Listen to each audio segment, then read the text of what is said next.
So the index.js lives within every widget. To review, every widget has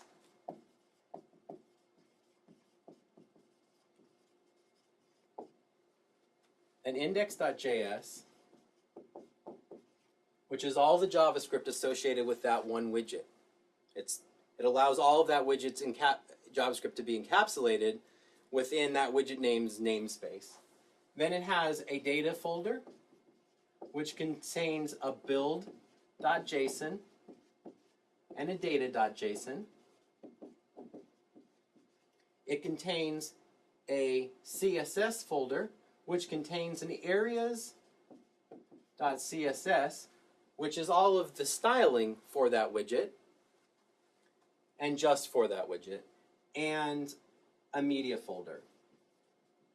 Now, my framework doesn't specify any type of special concepts for media right now, but the idea is that this media is relevant to this widget. Since widgets are meant to be self-contained little packages of code and style and behavior, along with their media assets, you can move this widget over to another application seamlessly.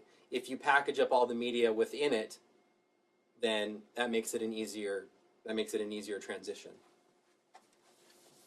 So we're going to focus now, though, on the methods that make up index.js. And these methods are very important. Through lots of years of application development, I've kind of determined that there's some very important things that really break up what happens in JavaScript. And there is a very event-driven model that goes around that kind of lives above all of this code, so keep that in mind. The methods that make it up, just to list them out, that make up any index.js, the initial method is the widget's name. So instead of using widget name, let's actually come up with a widget. Let's call the widget branding. So the first method is going to be called branding.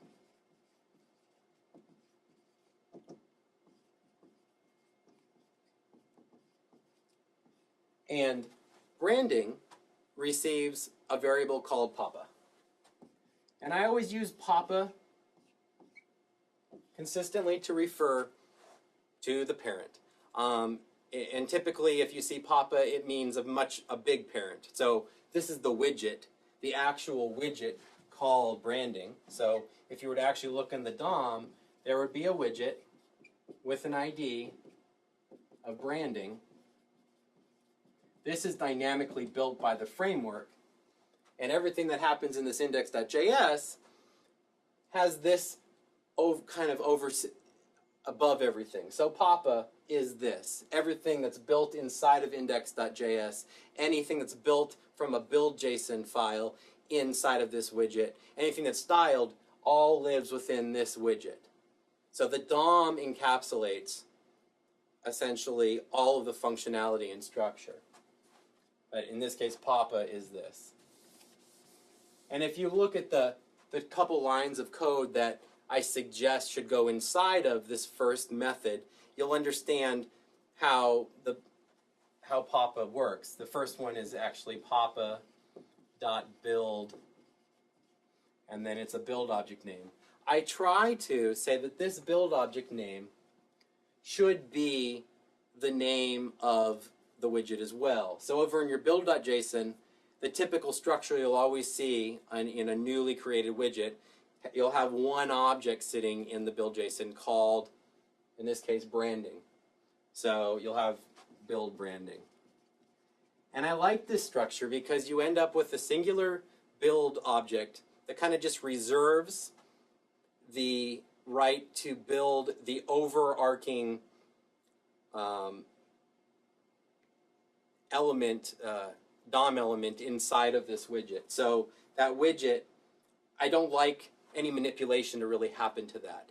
The only type of manipulation that happens to the widget is stylistically.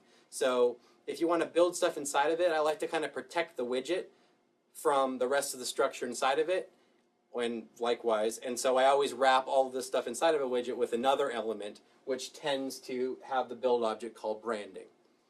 So if we were to have our widget which is dynamically built inside of this. And it doesn't have to be a div, but typically it is. You'll have a div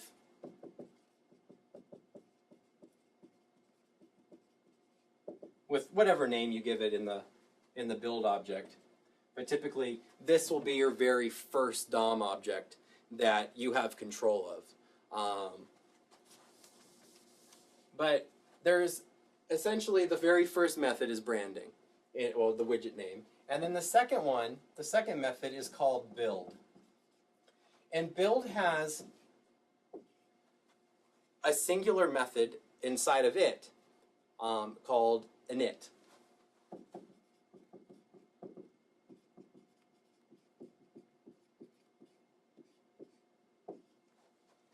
And init also receives Papa.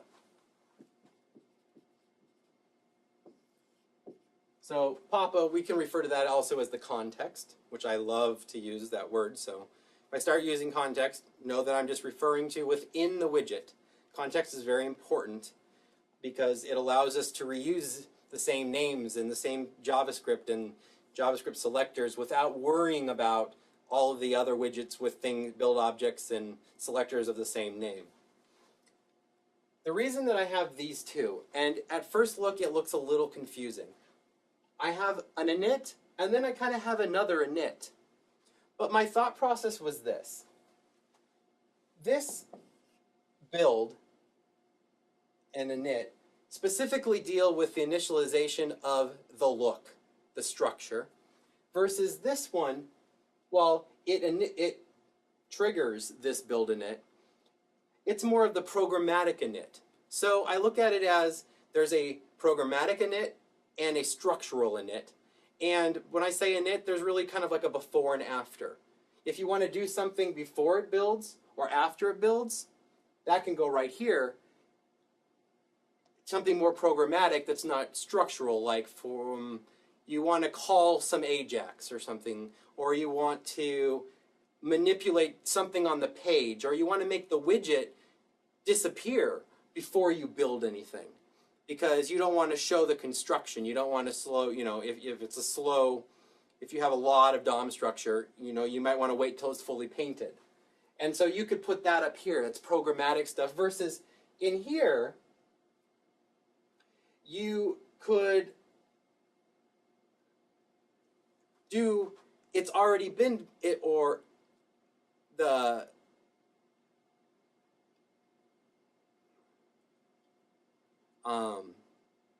if you wanted to build other stuff on the page, that could go right here. Sorry, I just had a mind fart. Again, this is more of a structural thing. And while I might not be overly specific here, my experience has shown me that I like to have a programmatic initialization, or I like to look at it as a programmatic before and after, and a build before and after. There are different times. There are 4 different times that occur in the painting of a page in my mind, and that's reflected here. So I rarely modify these methods. They're interiors. Sometimes I might modify this one. I tried to modify this before I modify that, but those are the first 2. Now following those is query. I'm going to erase these here, and we'll review these again using some screencasts. But the third method is called query. And query is an object, and inside that object is pretty much a limitless list of objects that represent different query names. So the first one might be, let's say, get names. Or no, let's say get brands, since we're in the branding one.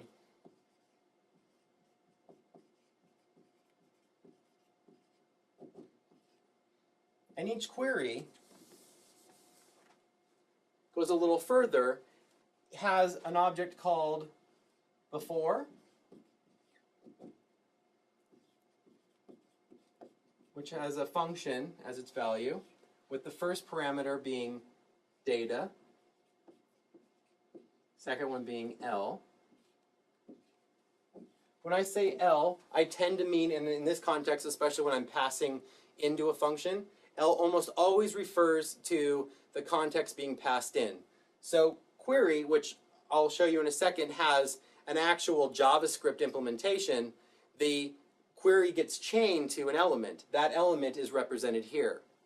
So anyway, we have before and then we have an after.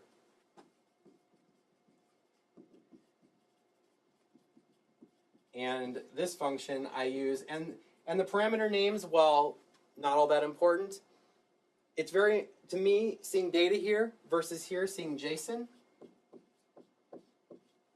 has a distinction. Now, programmatically, it doesn't necessarily have a distinction, but this is prepared data. This is data we are preparing to send to the server, versus this is JSON we're receiving back. Now, they are both data, but I like to think of JavaScript data as a little bit cleaner data, and JSON as something that's being evaluated. So, and I haven't quite vetted it yet. It's going to get vetted in here, and we're going to do stuff with it. And once again, we have L. That's the same L here. So the before statement that's preparing the data to go to the server has access to the context, as does the after. So there's a lot of pieces that go on here. So we're going to start, though, with just how the before and after work. Pretend like get brands magically maps to a server path to start with. So that server path, which let's just say is, I'm just going to write server to represent the root of the server, and then the controller is get brands.php.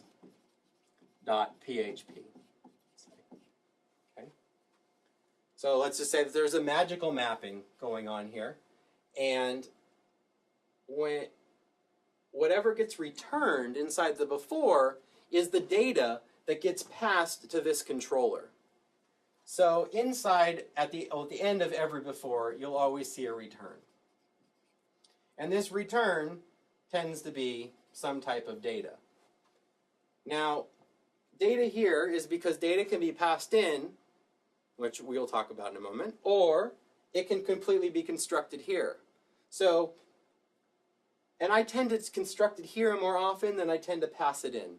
I like to keep the functionality of the query, the data preparation, pre-preparation and post, preparation. It's not really post-preparation, but how it gets dealt with. I try to keep that within the queries when possible, just because it's a cleaner, or when I think of queries, I think of that's where the data should be, versus preparing the data inside of some click event on a submit button somewhere else, and then sending it to the query.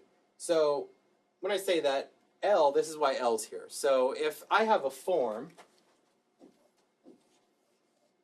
with lots of input fields in it, there's input elements and then a submit button of some sort. When I click on this, I can go and get the values of each one of these in here. So the way that I write this, query is, or let's refer to this as L. We would say, I don't know where to write this. L.query get brands.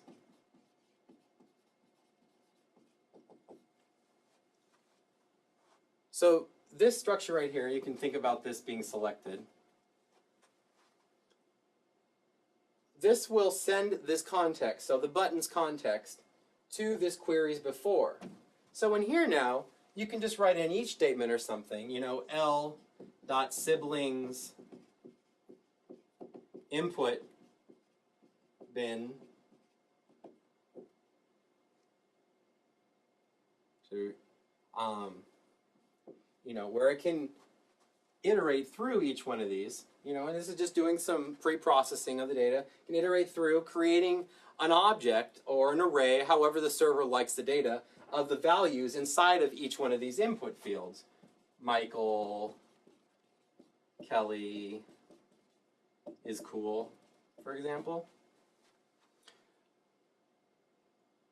This data is constructed inside of, let's say, this each statement, and then after that, we return this constructed object in here. And, you know, data is just a variable. This could just be an object where you just flat out write the data there. But what you return here goes to the server. And that's very important.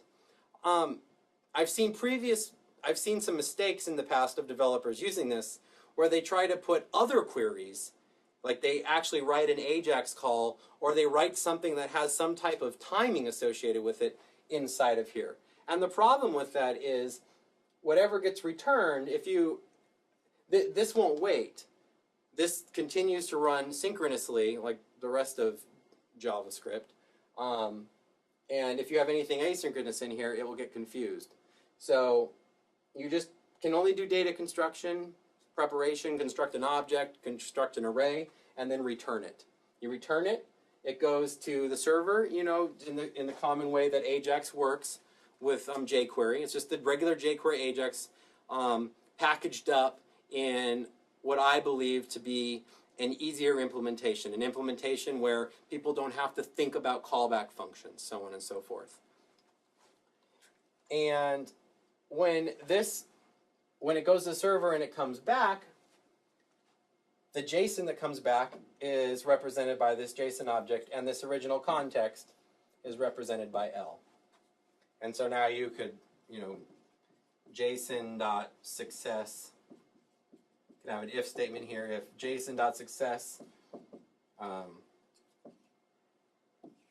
you know, and then write your code, so on and so forth. Or you could, you know, you could put something inside L dot show if you hit it, you know, up here, for example. So I'm running out of room here, so let's talk some more about query. So query, again, is an object, and in that object we have query names. We were using get brands, which has a before,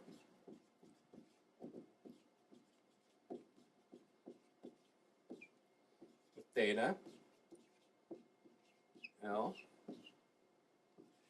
So I want to stop here and talk about what this data is. How does data get passed in? Well, as we saw earlier, to call query, you select something. So we could say submit. We select the submit button. Dot query. Get brands. Now writing this, like we wrote before, would just call this with no data, just passing the context. However, we could rewrite this if we wanted to send data to this. So to come in on data, by instead of writing just query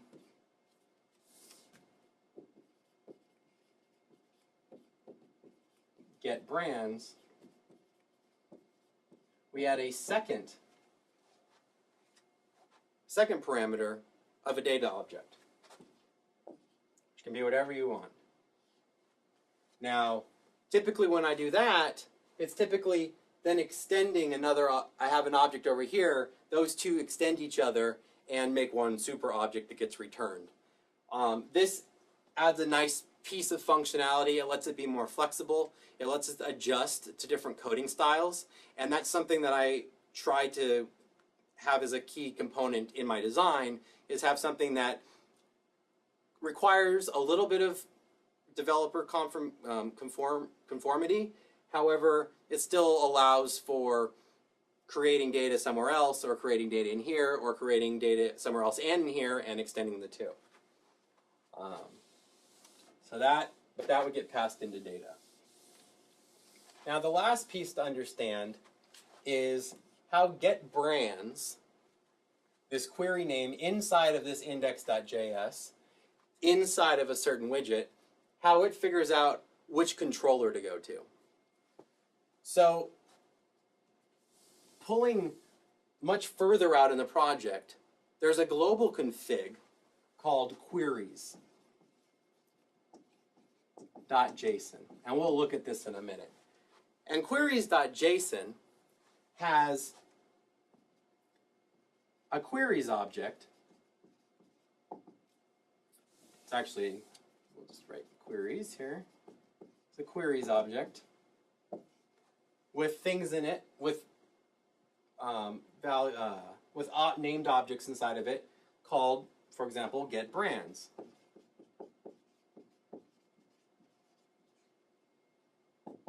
And that's an object that has additional properties inside of it. The important ones being path, I think it's called URL actually.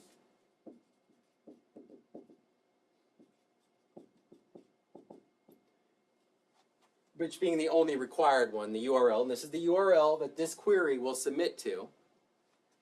And other types of standards I'm trying to implement are author,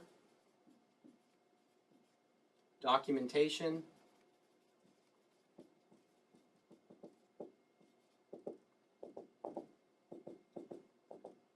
and comments. Now, while none of these are required, they've proven to be very useful to the 3 developers that have been working on this last project, because they can understand if they need to go to developer A or developer B based on, determining which services. Something that I've been considering also adding is a version. And this version would specify if it is if it's causing another query to be deprecated, if it's, a improved version of something else. So for example, if get brands was improved to just list, and list, a parameter that gets passed to the list controller is brands, that might be an improvement. Well, I say don't remove get brands from the queries, just deprecate it in a documented fashion. And so this is basically trying to put comments and documentation into the associated with the controllers. Since you're a JavaScript developer, understanding the contract that you have with your backend developers is important, so expressing that communication path happens here. The nice thing about separating out the query URLs also, away from this index.js, is you end up with a global config object for all of your paths. So if one of the controller name changes, or the root of the controller changes, or you can make a widespread change from one spot. And this is a very simple concept to grasp versus trying to create, per project some master Ajax object that manages all your queries. This queries concept just handles it for you in a jQuery-like manner. Something that's also part of get brands, which we can read about more in the documentation later on, is this URL can just be a URL. You can just have HTTP, blah, blah, blah. It can just be a path like getbrands.php, which would go to what I refer to as the default API, or the default path. The default path is set in my master config object, which we talked about earlier. But in that master API config, we have a variety of different APIs. Those APIs represent routes.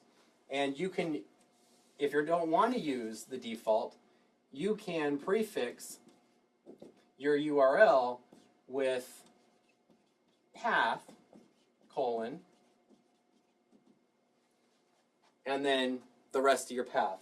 Path, will go to this master API config, that JSON, where it will grab the value that was written here. You wouldn't actually write path. That's probably a good example. You would actually more write like redeem, get brands. You could then go to this API config JSON file to the redeem property value, and if you change that URL, that would change all of the controllers that are prefixed with redeem. So it's two levels of global control. Your path names that prefix controllers, and then you can control the actual controller names inside this queries.json file from a global standpoint also. So it allows for kind of a granular approach to global configuration. So that covers queries. So moving on, our next method is plugins. Now plugins, not much happens here. Plugins is something that I debated about how far to go with the actual build objects and how they work with plugins, and how far index.js should go with plugins. And in the end, I came up with the fact that plugins in $J are really more of a way of encapsulating a large quantity of code, or a very specific quantity of code that's potentially accessed on a global global level. So a utility, for example, like let's say uploading. I have an uploader that does all sorts of, it allows for on-the-fly AJAX uploading. It has all sorts of properties associated with it and different callbacks and things like that, but it's just uploading, and I use it across all the widgets. There's all sorts of things that can upload images to Amazon, so on and so forth. And so the uploader is a plugin.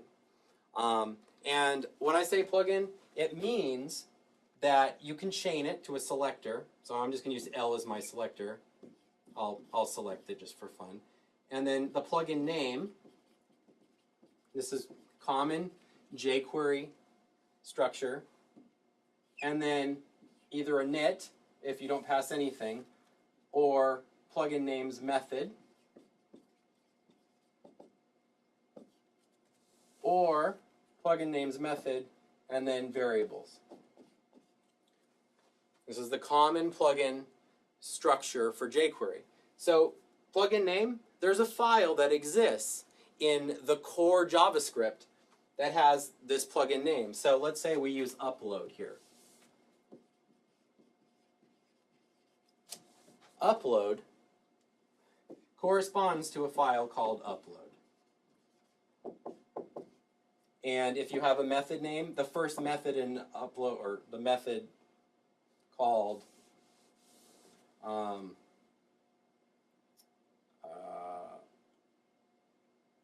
remove, would go to the remove method inside of the upload.js. This promotes a little bit of structure and encapsulation to the global context, which I find gets really out of hand, especially when it comes to utilities. I need to access this all over, and so I just arbitrarily throw it into one of my JavaScript files and never can find it. This allows you to quickly find it. It allows you to have files.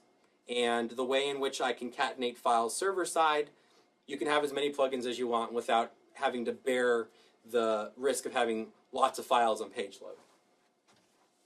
But plugins, the plugins method, coming back to that, coming back to our index.js, the plugins method doesn't do much more than provide a way of tying things, properties in your build object to actual JavaScript callbacks. So for example, the upload, well, when you pick a file, there's an event called onOpen. So when it opens the file and basically puts it into the browser, and then when it uploads it to Amazon, once it's fully uploaded to the temp directory, once it goes to Amazon, it's completed, another event fires called onComplete. If it doesn't complete it, there's another one that fires called onError. Well, since there's not much other configuration that ever needs to be done on the upload, you can, inside of your build object, go and I'll provide examples of this over in that area. You can provide some very basic configuration in your build object to initialize, the upload plugin on that build object, and then have specific callbacks fire within this index.js. So on complete in your build object, and this is vague, but just go to the plugin section and we'll review this further. On complete might map to a method name inside of plugins, inside of the index.js, called upload complete.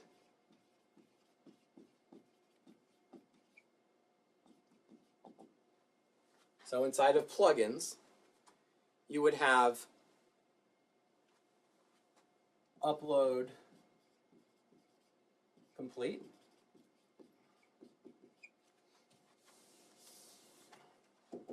Function.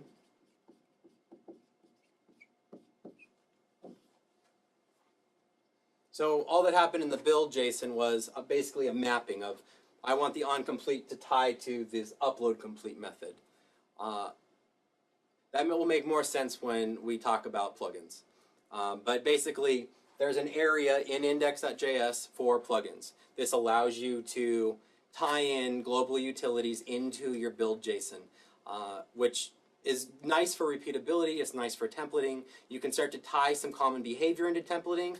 So the best example I can think of are input fields or a form, the validation that happens on a form. Every first name, every last name, every phone number, every birthday goes through the same type of validation as a field and as a form. And so while that whole form can be templated and reused from project to project, being able to tie these plugins into that build object in a moderate way allows for you to also reuse a lot of that behavior. I always use the same form concepts. And so now I can template parts of behavior and the structure. And then the last method, moving on, the last method is called events. And events is by far the least developed of all of the methods. Events is just an encapsulation of events associated with this index.js, with this widget. And there's actually context is passed in here. And literally it's context. And the idea of context is jQuery allows you, when you initialize events, when you do your selectors, let's say input bin, to comma context.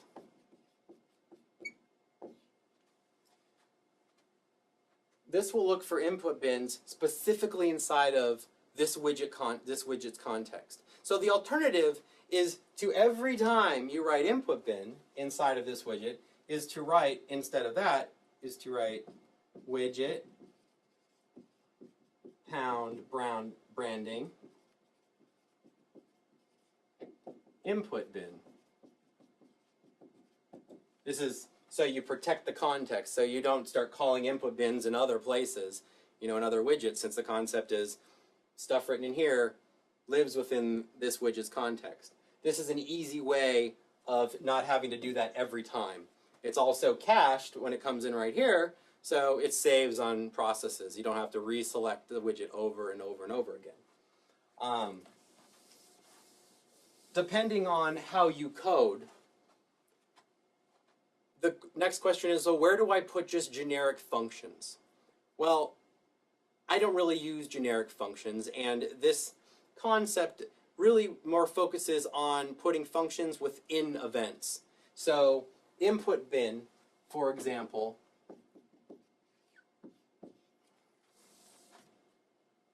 and I like to use live because it will exist now and forever. And then I have, let's say, show.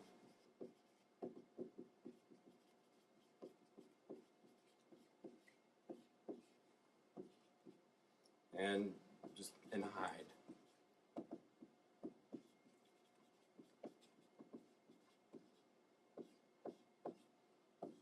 This isn't $J. This is just event-driven jQuery events. This is one of their newer kind of concepts in, I think it was the 1.5 API release, where you could specify each of the different events as within an object passed to live. So show, hide, and while these are custom events, they are, these could also be just click. To call these, you select it, .trigger, hide, or .trigger, click will just happen. But if you want to call a custom event, you trigger it. And with triggering, you can pass data as well. You're much more forced, you're not forced to, but it's more convenient to pass an object, and I like that. I like that this really pushes you towards doing event-driven code, along with being convenient in it's more convenient to pass objects versus lots of variables. I find that coders who are in a hurry, or even when I'm prototyping, it's very easy to let your parameters get out of hand. It's very easy to get your functions out of hand, and this forces all sorts of things upon you. It forces context. It forces encapsulation.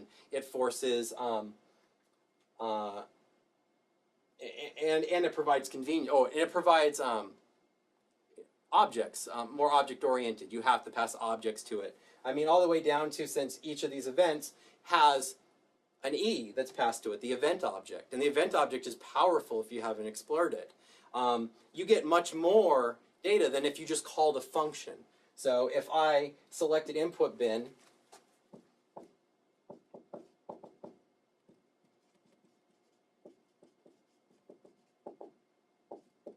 .trigger hide, when it runs this, if you were to log out this E inside here, you have all sorts of things that were going on with the DOM at the time that this was triggered. You understand more about the state of this input bin just within this E without having to go back and investigate this input bin. And the most natural thing is you have the context. You have the specific input bin that was triggered here. In this case, this would probably trigger all of them, but you get much more than if you just wrote a function. Alone, if you just wrote a function, you would have to pass the context every time, versus here the context is inherent. Along with the fact that when you triggered this over here, well, that's chainable. So instead of calling a function right out in the middle of your code, you have something that's very chainable.